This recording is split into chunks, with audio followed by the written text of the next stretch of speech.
নমস্কাৰ, মই সকলোলৈকে নমস্কাৰ জনাইছোঁ।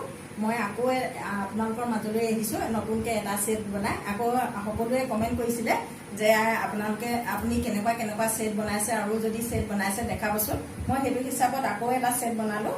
এইটো ডাইনিং ছেট, এইটো চাৰিজনীয়াই হয়। এয়া প্ৰথম মাজৰখন এয়া এনেকুৱা ডিজাইন দিছোঁ। এইবাৰ জোঁটৰ ফুলেই দিছোঁ। জোঁটৰ ফুল দি পেলাই এয়া এইটো জোঁটৰ ফুল কাটি এনেকৈ ফুল বনাইছোঁ। এয়া চাওক, এইটো বনাইছোঁ। তাৰপৰা চাৰিওখনতে এনেকৈ এয়া কিনাৰে এপাহ দিছোঁ। আকৌ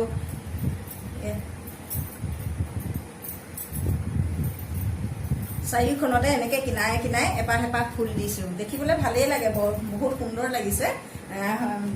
আপোনালোকে চাবচোন, ইয়াত মানুহে সকলোৱে সুন্দৰ দেখিছে। এনেকুৱা ছেট মই বনাই থৈছোঁ। কেনেকুৱা লাগিছে আপোনালোকে জনাবচোন। যদি ভাল লাগিছে আপোনালোকে মোক কমেণ্ট কৰিব।